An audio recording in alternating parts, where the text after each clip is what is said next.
me just demystify some of the VC for you, okay? So look, um, it's been a blessing and a half times 10 and then some for me to have gotten to learn VC from several different sides of the table. I can remember learning it like everyone has their own entry point, right? So for my business partners at Home Capital, they entered through finance. So, they had a very different background from you and I, where they went Ivy League. And, from the beginning, they were understood the financial ecosystem, and then they kind of backed into VC. So they already had the top level understanding of kind of where it fits in the overall scheme. Mm-hmm. It sounds like for you and I, we had a more similar entry point where we kind of entered into knowing about VC through business. So like, you first were in sports and then business and then figure it out. Me, I was just in business, and then you start hearing about VC. And the interesting thing about that is instead of coming down from a top down approach, we're coming from a bottom up. So we're trying to A, figure out what VC is, and then B, figure out like, no, what VC is, right? And then really figure out how it all fits together and when is it appropriate and when it's not, and so forth. So it was helpful to be an entrepreneur and then run an incubator and then an accelerator and then ultimately start and grow a venture fund. And what I can tell you is the following. So let's break it down top down a little bit. Okay. So, let's start from invested capital. Obviously, there's a bunch of invested capital, trillions flowing all the time. What I didn't know is that VC is a tiny, tiny, tiny sliver. It's actually a subsegment of a small segment that's called alternative asset class, right? So most of that invested capital that people put into their Roths and their IRAs and their retirement funds and stuff like that, most of that money makes its way to bonds, U.S. Treasury bonds, like super, super stable stuff. Then there is a sub, good asset managers will have the majority of their capital invested in really stable shit like bonds. Okay. Right. Then there's a little portion that's called alternative. And in alternative, you invest in real estate and other endeavors like that. And so if you zoom in, now remember, we look at the whole piece. Alternative is a tiny piece. And then you zoom into that. And then VC is but a tiny piece of that. Mm-hmm. Right? So VC is a tiny subset of alternative. Right. Now, VC is at a very interesting time in its history because it's a relatively new asset class. It was formed in the 70s. Right. Back when it was actually very expensive to start businesses, back when you needed physical servers and all this other shit. Right. And it started, concentrated in Silicon Valley. And the reason I explain all this is because it's just important to know the history of it, because much like our country is very racist, but you got to know the history of the nation and how we started in slavery and all, to know like why we're at where we're at. So similarly with VC, you realize, okay, it was, really started largely in Silicon Valley and investing in other tech founders. And then what happens is since you're investing in a very early stage and you have limited data to determine if something's going to be successful, right, it's very subjective asset class. So then you begin investing in founders that looked like the ones that were already successful. right. So now you're pattern matching, and now there's a subconscious bias because the majority of them are coming from certain zip codes, certain, schools, and then they're just investing in other guys that look like them. Right. And then they all spun off and created their own funds as well.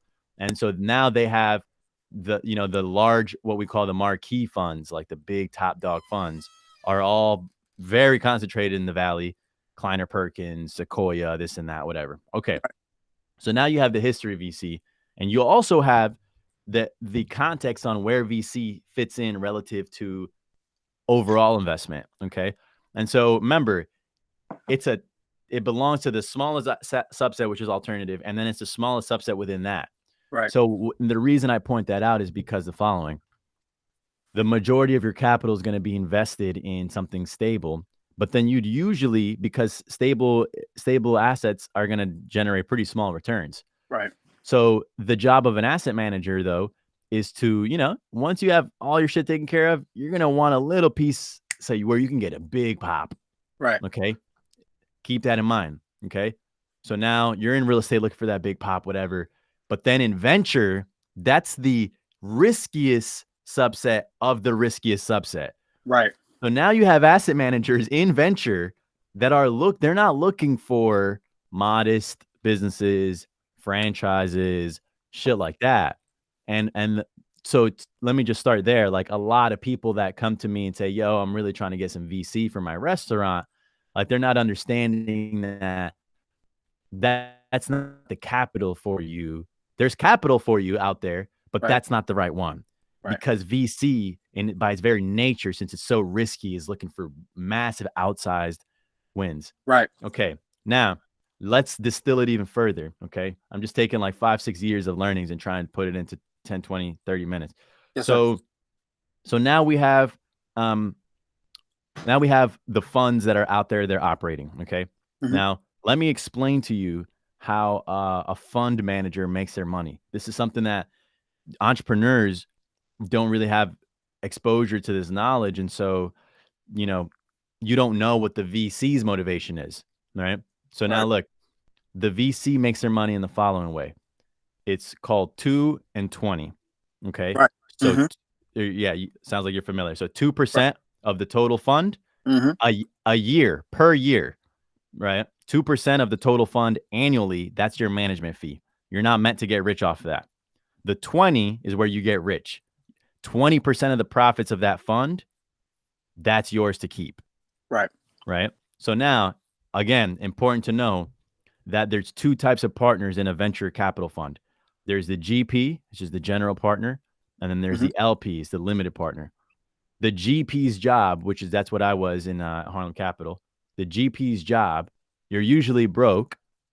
You might have a little money, Mm-hmm. but usually your job is to create a thesis. Like, okay, I believe in investing for Harlem Capital. It was seed stage investing, diversity focused. There are funds out there that say we only are going to do gaming. We're only going to do this, that, whatever. You developed your own thesis, and your job is to do the very fucking hard work of convincing people to invest in your fund. Right. And then when you amass all this money, you close the fund and now you announce it to the world. Okay, now we're a fund. The reason it's important to know that is because, the VC has an LP base that makes up the majority of the money. Usually in a fund, the GP puts up 1% of the total cash Mm-hmm. and they raise 99%. Right. So Right. like, even though you're the face, like at Harlem Capital, we're the face and this and that, on a $40 million fund, we put up 400 grand between, 4 partners. So we put up 100 grand each. Right. But that means that we raised $39 million. Right. So although in our contract, we run the shots, we also have an LP base that, invested with, certain understanding. It's almost like lobbying in politics. Like, Right. they're not the politicians, but, there's some expectations. Okay. So now we're distilled. Now we're on the ground level. Okay. Now we know where VC fits into the overall investment world. We know how the VC fund is formed. We know how the VC gets paid. And now it's a volume game. A lot of VCs see a lot of deals. Mm-hmm. And so here's the thing. A lot of VCs have bogus reasons why they say no, Okay. but it's really because there's a gross misunderstanding of people on the ground. Most people on the ground looking to raise VC, they think that VC is meant to get their business off the ground, Right. but it's not the case. Gotcha. Why? Because if we're already in the riskiest subset of the riskiest subset, it's a super fucking risky asset class. Right. Now, I got nothing against you, proverbial Mm-hmm. you, like, people who come up to me. I got nothing against people. But if I'm already in the riskiest asset class, you got to go for the businesses that are the most de-risked of the Right. bunch, relatively, right? So Yes, sir. this is where stages come in play, right? There's a seed stage, Series A, all this other bullshit. But now, if we hone in on the seed stage, I think the misleading thing is seed stage implies in the regular world, like fucking seed. You're being planted, you water it, it hasn't sprouted yet. But if you zoom in, Mark, on the competition at the seed stage level, I can offer you a very clear picture of where businesses are at when they're actually closing seed rounds, right? So it's like the equivalent in the real estate world. It's one thing to list at a certain price. It's another thing where the deals close at. Mm-hmm. So I can offer you a real world perspective as to businesses that are raising seed money are typically valuing themselves between $4 to $8 million. Mhm. And you're usually giving away about 20% of your company in that first round. And in terms of revenue, what we're seeing is anywhere between 250K, probably on the low end, all the way up to $1 million on the high end, I would say. Okay. Now you might be thinking, okay, well, you know, how do you determine the valuation? When, you know, how do you get the revenue there? All this other stuff. So the hard part about VC, because remember, again, you have VC, riskiest of riskiest, and then the seed stage.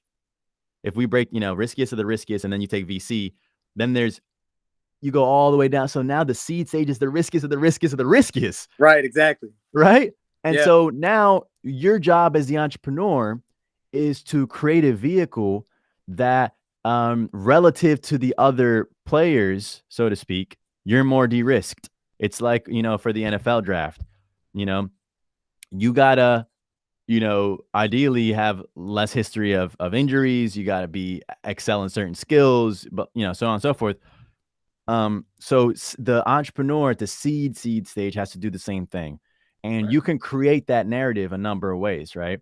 The absolute best way, in my opinion, is to already have traction, right? Now, look, you can raise money with pretty much no product, but it's not going to be from VCs unless you're a multi-time founder. Like, unless you're a founder that has already raised a successful venture company, sold it, and then you got that street cred, and then all you got to do is tell VCs, yo, I'm starting another round. You'll get funded. Now, but that's not the case right now. So then another way you can get funded without product is by having access to people with cash, so this is where the disparities begin, right? Like, people in communities of color typically don't have those networks. But I'll tell you this, people that get funded off the ground anyway, I remember being bitter of them when I was on the founder level, because, you know, I would meet someone who got funded 100K from their uncle. Like, that's a true story. Had a homie who was funded 100 grand by his uncle. I was fucking pissed at that, because I was like, yo, I gotta work for every $1,000, man. Right. But he didn't go anywhere near the distance that I did, right? So you can actually argue on the ground, it looks like it's beneficial, but you can actually argue that it makes you soft, because you just don't get good at making money. Right. So now you have to create this narrative of, hey, we're gonna pop with or without you. Right. That's what VCs want. You don't want to invest in, Matt. Would you invest in a company where you can tell that if you don't invest, they're not going to make it? Right. You're right. And you know, and people are like, yo, well, yeah, I would get it off the ground, but I need your money. Versus someone comes up and you're like, yo, we're popping. Imagine, like, you're putting money to work, you as an individual. Someone's like, yo, we're popping. We're already making money. This and that. That's how you're like, well, that's exactly what you're saying is like confirmation. Because with our banking solution and our education platform, we don't need anybody. And that's when there's people want to throw money at us. But the other product is just at the seed stage, like you said. So right. So now you're 100% right? You had the banking product. It's already popping. Right. And what you'll find is, and this is the misleading thing, that in venture, the businesses that need money the least are the ones that are able to raise the most. Yeah. And it sucks, but I'm just giving you the actual real picture, right? So now then there's the pre-seed level, where it's like, okay, you don't have product yet, and you're really trying to get off the ground. And there's only really two ways to do it. Either you get it off the ground through sheer volition and whatever resources you have available to you, or the most appropriate funders at that stage are what we would call angels, which are, you know, it's pretty much anyone who invests their own cash. But it's very important to make the distinction between angels and VC, because remember, an angel is just like let's say an NFL player, former NFL player such as yourself, you know, a few of them, let's say, and you know, they maybe have $3 or $5 million in the bank, and you know, you could probably get them to part with 25K at a time, and that's about the sweet side. It's about the sweet spot of a check for angels, by the way. It's like 20K, 50K. You get an angel investing more than 50K to a startup, they definitely don't know what the fuck they're doing, because Right. it's a very risky bet to go in a startup. You could put 100K plus in a real estate, but that Right. has tangible value. You Right. know, I Mm-hmm. would put $1 million in a real estate, but in a startup, the thing is, since you're investing so early anyway, you don't need nothing but 25K for it to turn into $1 million. So it's like, it's already an appropriate size bet.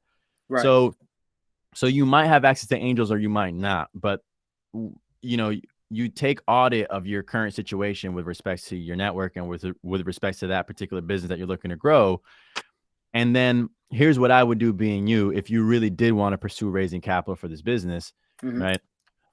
What I would do is I would research. There's a lot of backing into things. So I would research, okay, this is my industry.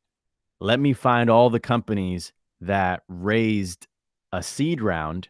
And then the thing about venture is people can't help but to fucking brag. So it's all over the place. The moment you raise $1 million, you go to TechCrunch and, and you write, whatever AI, robotics AI raises $1 million from, and then the venture funds usually fight to be included in the press mention.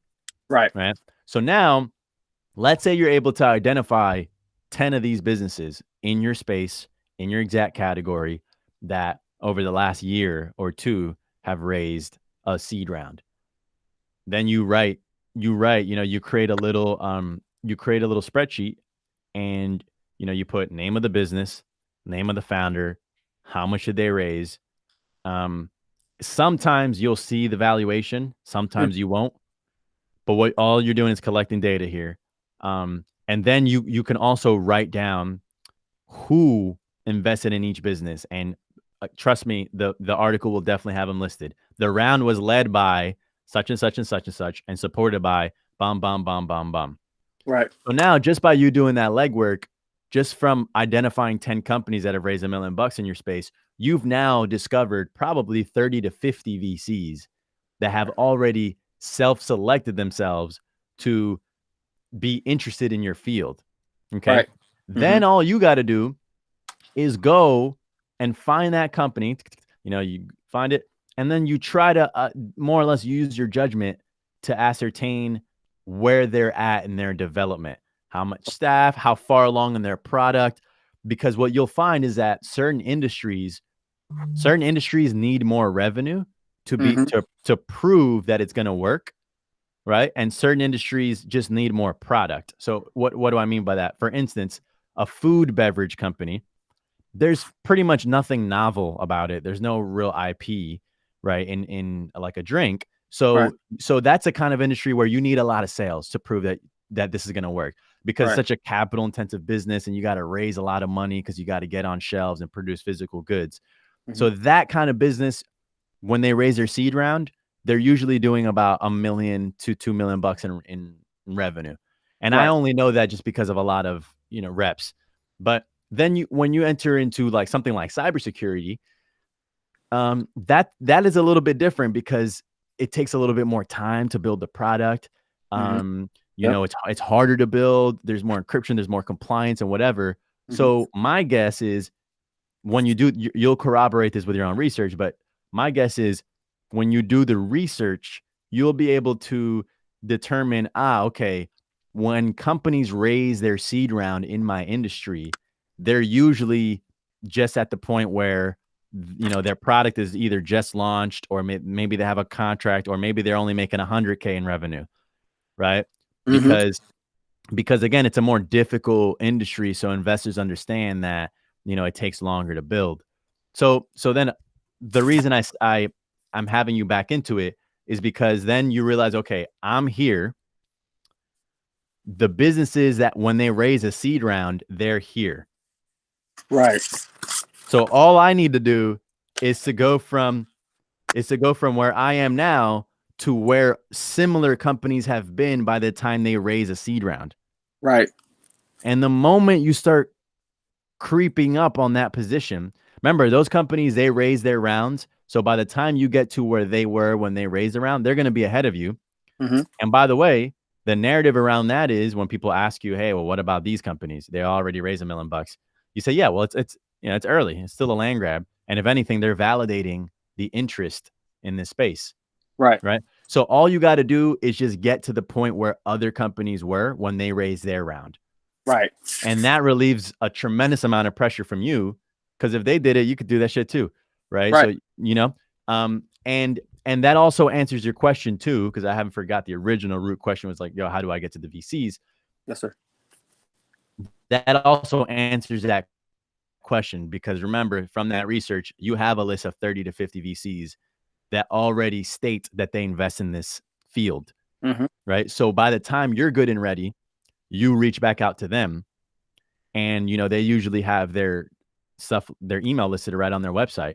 So Right. you could either do a cold reach out, Mm-hmm. or probably the better way is you friend them on LinkedIn and on Twitter. Let's say VC is a very Twitter forward space. So me being you anyway, whether it's for this business or another business, if you really want to get into VC and get to know them, I would create a Twitter. They're way more on Twitter than any other industry platform, and and, you know, start like literally type in venture capital in the search bar and find the VCs, and you can create lists on Twitter. Then you name your own list. So I would create like, you know, cybersecurity VCs, and as you find them, you just add them. Seed stage VCs, you add them. And then the cool thing is when you log on to Twitter, you can curate your feed by lists. So then you click, okay, I just want to see all the seed stage VCs. And the important thing is, so you're not coming in cold. You just engage with their shit when they tweet. Like, you know, VCs love to tweet like their thoughts on shit. And then you just like engage. And the cool thing is you have a cool factor because you're a former NFL player. People love that. Right. So, you know, you dress your bio up real nice and whatever. You'll probably get a blue check. And then, you know, that's how you create that warmth. You create that warmth. You create that warmth. And you want to create that warmth long ahead of time before you have anything to ask anyone. Right. But then as your business, and then as your business warms up, and once you come up to that point where you're right at that point where other businesses were when they started raising their rounds, then you just pick up the phone, and or rather you send them notes and you try and get it on the phone, and then from there that's a whole other conversation, because then the next conversation ends up being, okay, well, what do I say? How do I approach it to let the VC know that I know my shit? And like, you know, because there are dog whistles. You know, there are certain words and shit like that gets people to be like, oh, he's an insider. You know how that goes. Right. Knowing the terminology and knowing your business. Like you mentioned it the other day. I don't know if I was watching it. I don't know. I watched a few of your videos and you were just talking about that. You gotta know your lingo, man. You gotta know your business inside and out. Yep. Because you can tell, right? Yeah, exactly. Yeah. So perfect, so I hope that was helpful, man. But that's you know, perfect. good. I'm glad, man. You're in a good position because, you know, you got a number of things going for you. And I think for the purposes of this call, you know, if it helped you demystify venture a little bit, then I think that because you're a multifaceted business guy, right? Like some cats that I've spoken to are like concentrated in one endeavor. Right. I think since you're multifaceted, it's good for you to just like grasp where it fits into the whole pie. And then it helps you decide, okay, this is something that I go the distance with, or maybe, you know what, this is not the right thing. Let me fold it. But you know exactly how to back into it now, because that same approach works for every industry. So for instance, let's say someone hits you and says, yo, I want to do a food-based, you know, business. You do the same thing. You find the most recent companies that have raised in the food space. You'll find more or less where they were. And like I said, that's a more revenue forward type of business. So you can evaluate the opportunity and say, okay, do I think this founder that's approaching me, do I think that he could be sales heavy? You know, because if he's missing that sales in a food business, probably not going to work. Right. And you can just keep breaking it down like that. Media, you know, blockchain, real estate, they all kind of have their own sweet spots. Yeah, man. And that's really it, bro. That's really it. Hey, I really appreciate your time, man. And if you ever do, I know you're super busy, so if you ever doing this again, man, I'm definitely going to pay to get another session with you, man. So I appreciate. I love it, man. Yo, be well, stay safe, man. Best of luck to you on the business and stuff like that. I hope it turns out well for you. With the looting and all that stuff, man. So yeah, Be safe out there. And hey, that email that I sent you, that's my direct line. So you can hit me anytime. All right. Yes, sir. Thank you. Have a great day. Peace. You too, man.